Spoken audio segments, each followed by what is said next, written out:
Morning, everyone. Today's poem is Those Winter Sundays by Robert Hayden.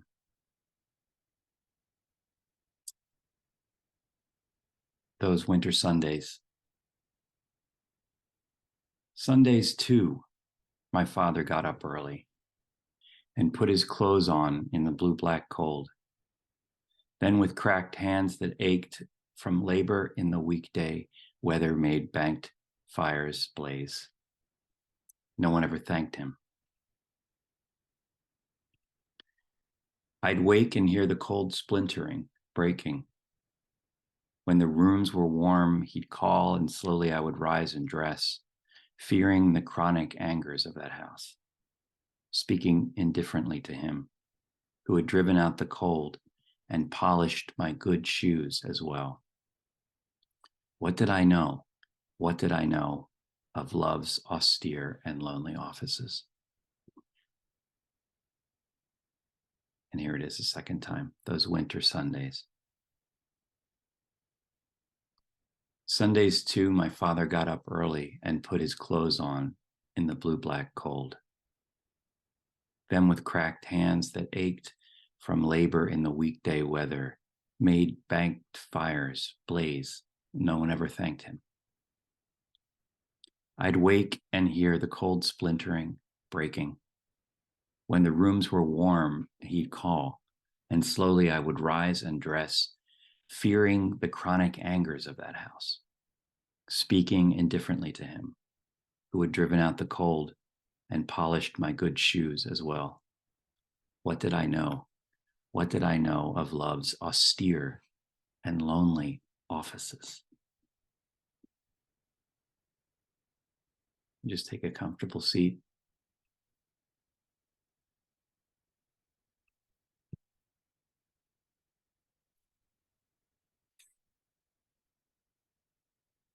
It's always this moment at the beginning of these sittings that I remember where I am.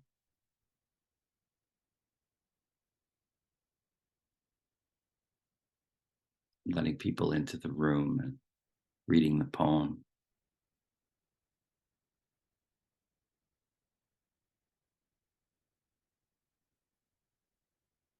And I remember, oh, I'm here.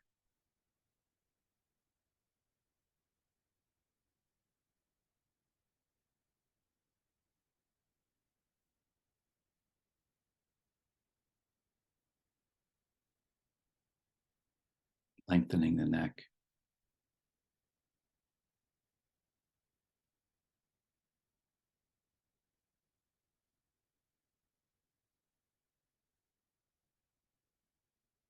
Maybe hands facing upward on the lap, if that feels comfortable to you.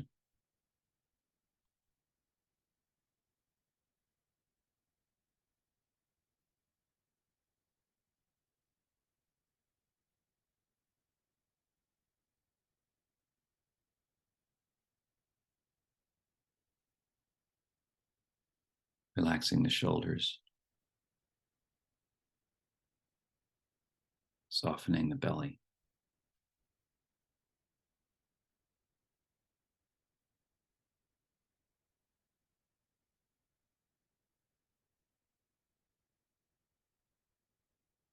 Since the key volta in this poem is about what did I know? What did I know?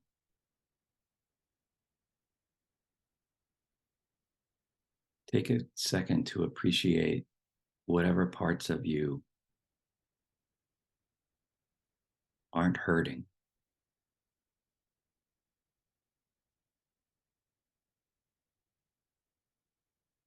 And then as a second thought to appreciate other people in the room for whom it may be hard to relax the belly because of something going on there, or soften the shoulders.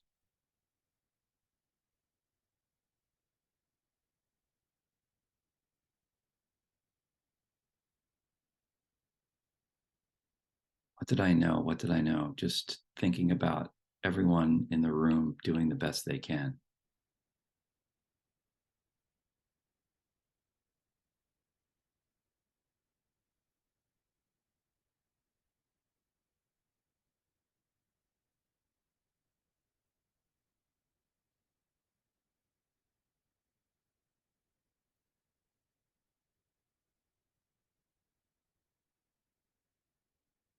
deepening the breath.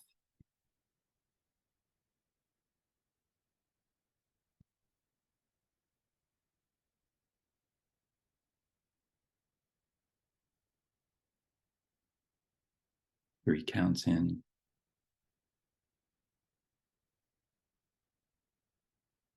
4 counts out.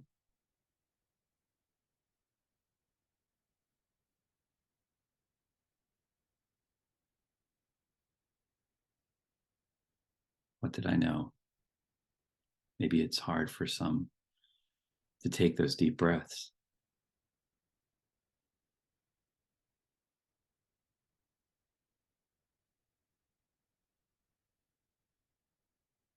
To just appreciate everyone doing the best they can.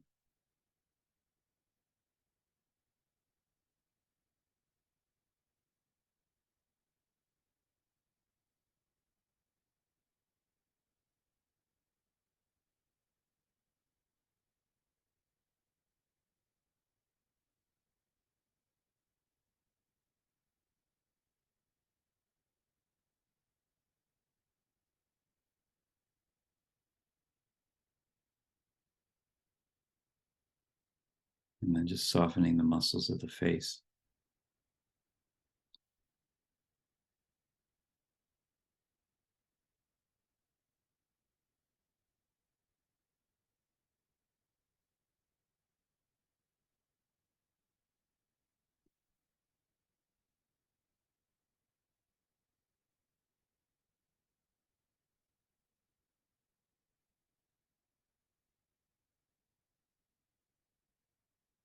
Doing it all again, since this poem is about things seen twice.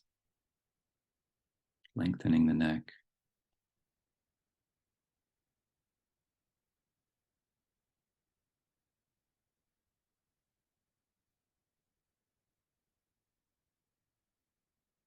Softening the shoulders.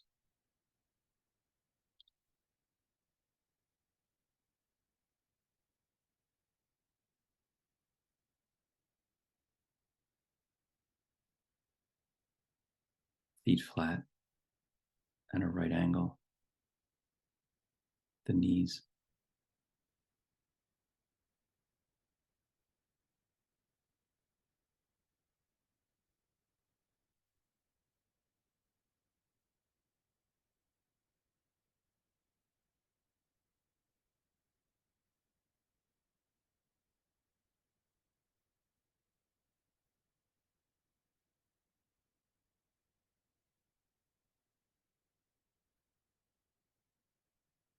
If you find your mind racing, remember that that's you being a good meditator because you're noticing.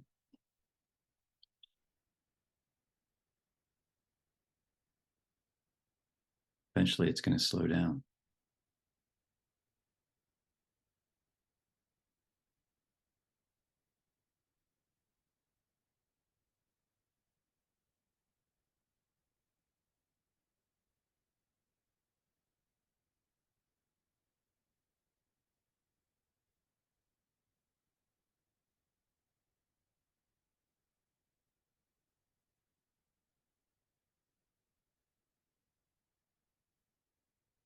Take a step back from your racing mind and see it like I mentioned last week, a tree in autumn. Just look at it and say, wow, it's really on fire today.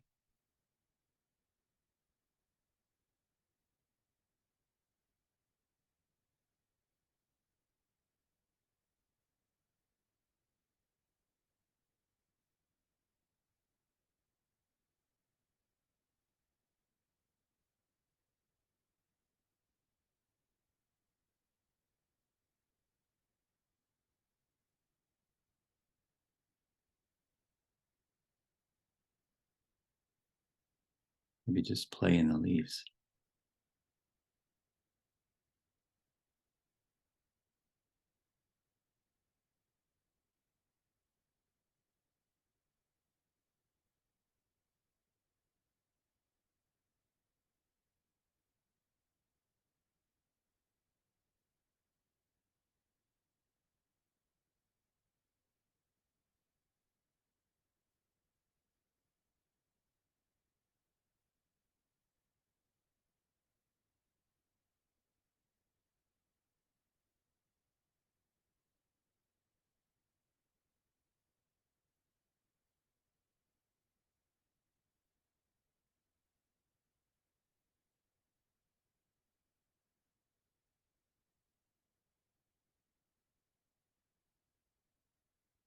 And as we come out of it, bringing the breath back to 3 counts in,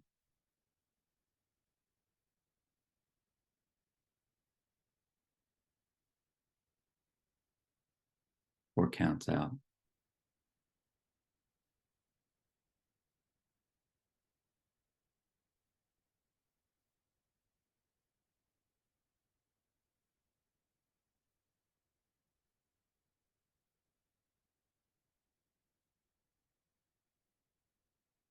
Just feeling the stillness of the live oak. The thoughts slow down on their own.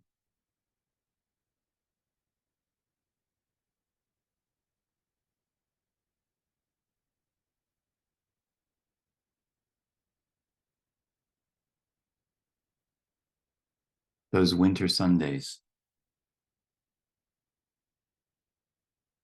Sundays too, my father got up early and put his clothes on in the blue-black cold. Then with cracked hands that ached from labor in the weekday, weather made bank fires blaze. No one ever thanked him. I'd wake and hear the cold splintering, breaking. When the rooms were warm, he'd call, and slowly I would rise and dress, fearing the chronic angers of that house, speaking indifferently to him, who had driven out the cold and polished my good shoes as well. What did I know? What did I know of love's austere and lonely offices?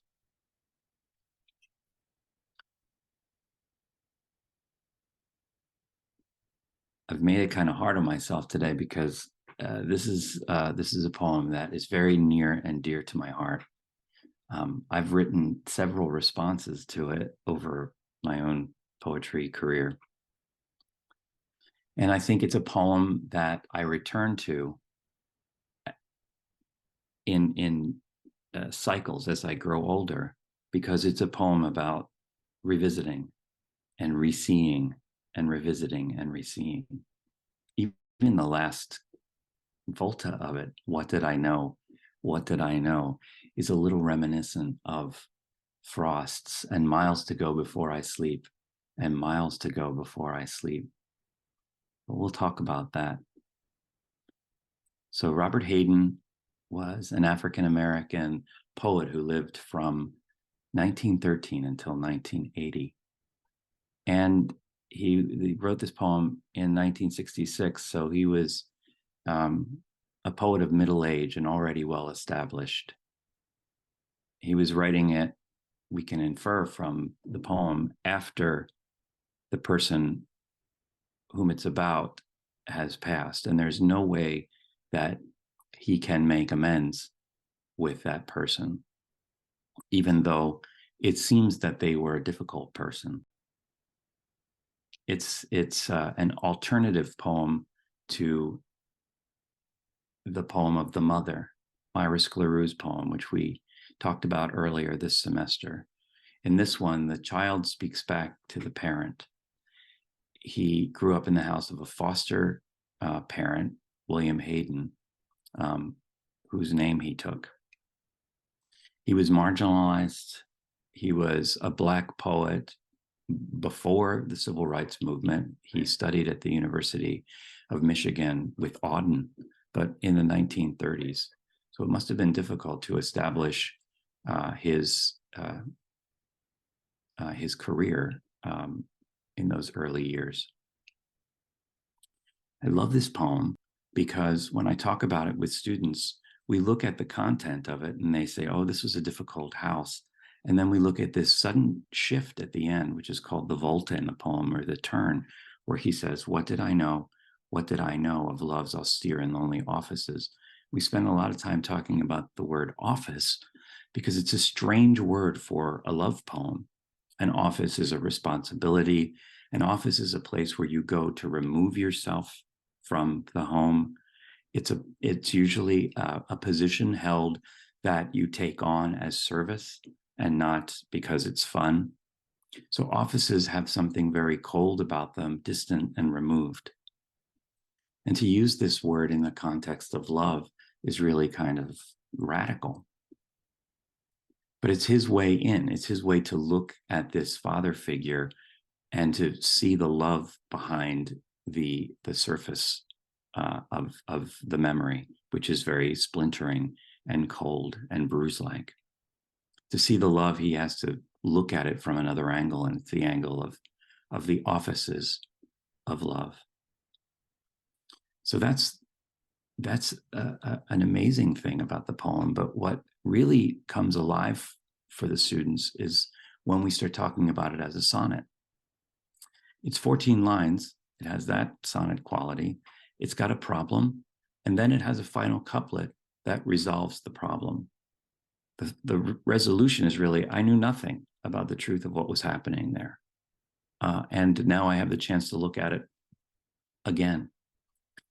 But the poem formally is doing what the content is doing.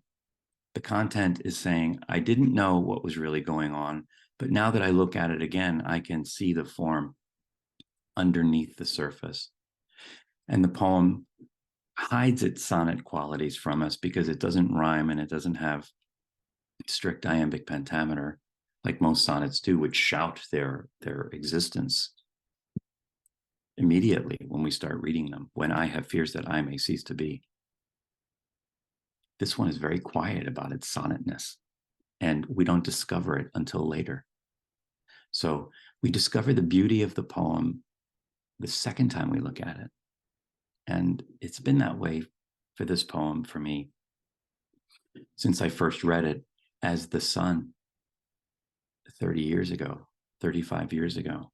And now as I've grown into the age of the father, I can see it in a new way. It's a poem about forgiveness, and it's a poem about loneliness, but it's really about belonging. All of that invisible nurturing that's around us. So let's go back into it.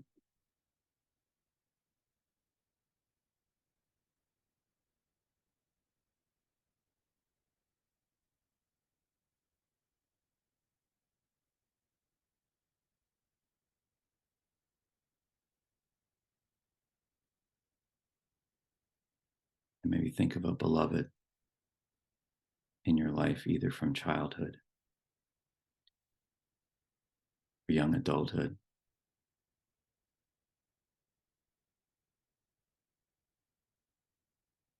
who took you in,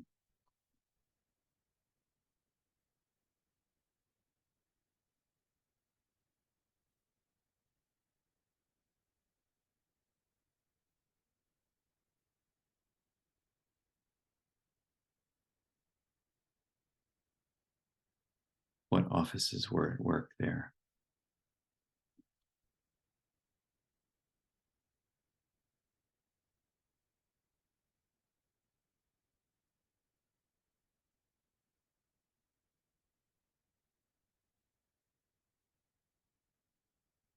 What invisible nurturing.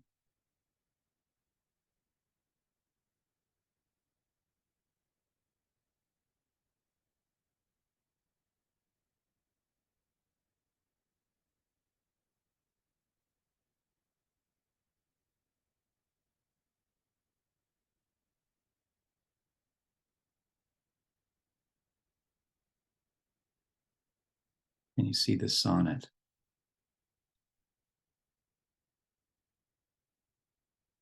Can you see the order underneath the mayhem?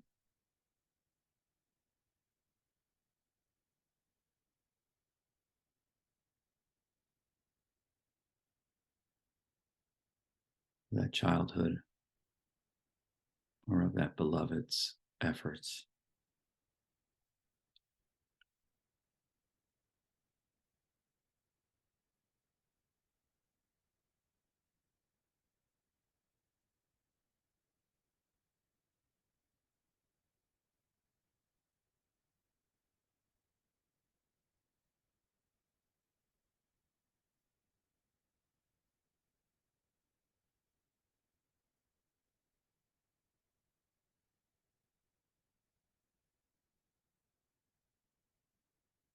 Dante says in Paradiso that meeting God comes in an act of sight and not in love, which happens later.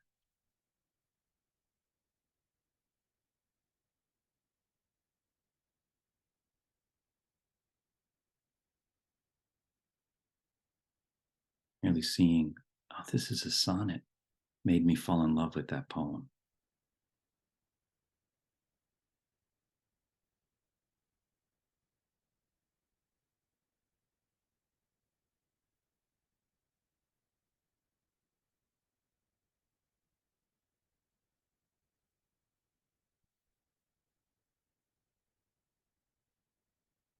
And now a neutral person,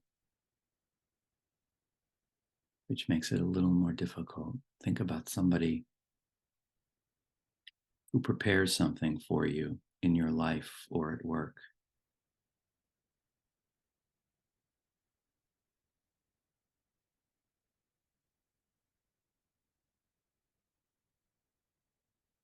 When I come into my office, all the bathrooms are cleaned in the morning.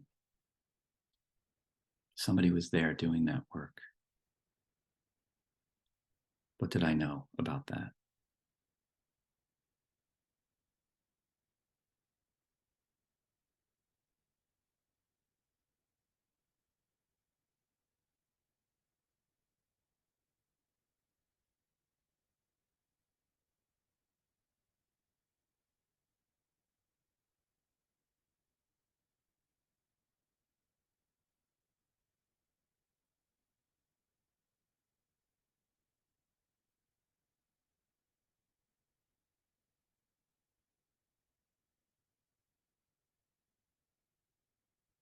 And I think about the people in the room here who set aside time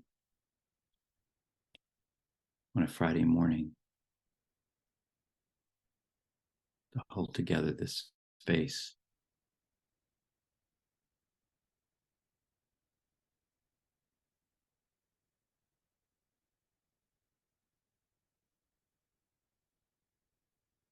What do I know about the requirements behind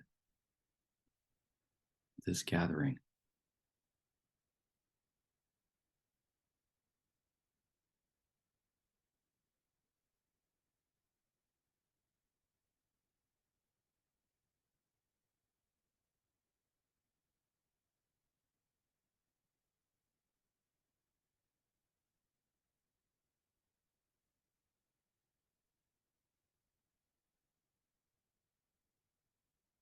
And then we can think about Hayden's poem as the difficult person, the hardest of them all, finding the order, finding the sonnet, finding the effort to belong behind the actions of a difficult person.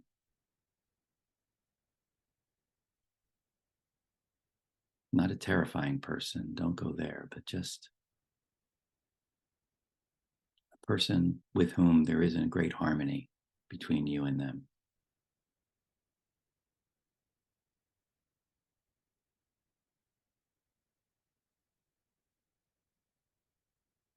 What do you know about those efforts to belong?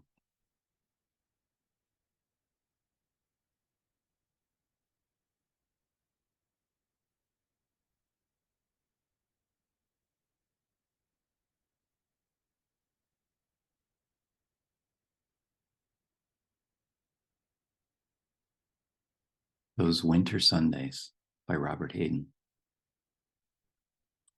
Sundays too, my father got up early and put his clothes on in the blue-black cold. Then with cracked hands that ached from labor in the weekday weather, made banked fires blaze. No one ever thanked him.